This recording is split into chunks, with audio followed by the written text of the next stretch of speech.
Welcome to My View On, a series of podcasts where experts in the industry give their personal view on some of the big topics making waves in the media.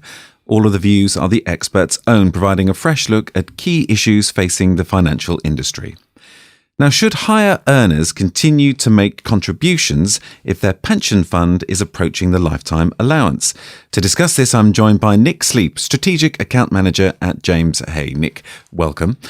So, what are the issues for people with higher fund values as they approach the lifetime allowance?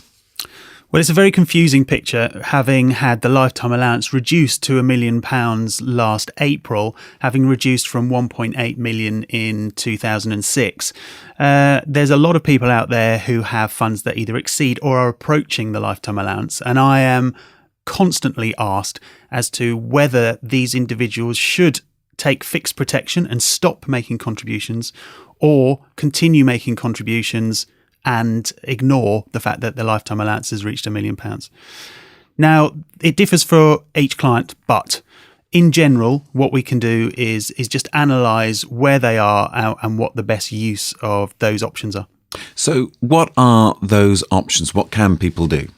Well, they can stop contributing and take fixed protection, in which case they have the lifetime allowance fixed at 1.25 million, or they can continue contributing, and then when their fund exceeds 1 million, they can take the fund, but it will be charged at a tax rate of either 25% or 55%, depending on how they take it.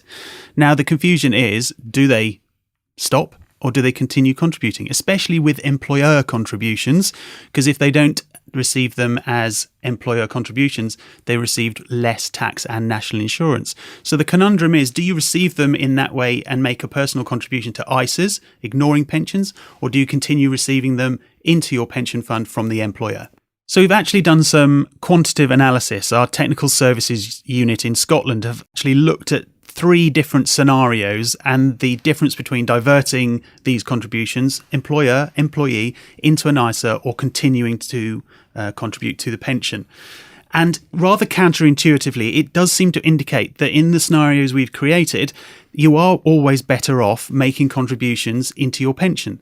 Now, this does seem to be dependent on the current tax relief regime and the fact that actually these individuals are likely to receive higher or additional rate tax relief. But it is a result that we weren't expecting, and is something that advisors need to consider when looking at different client scenarios. However, each scenario does need to be looked at individually, as not all clients will have the same issues.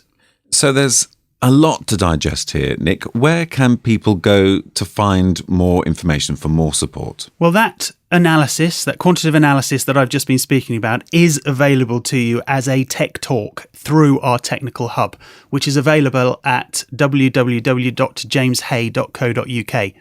All of these analyses and more are available through the Technical Hub, which is a resource available to advisors to give them backup and research for the decisions they can make for their clients.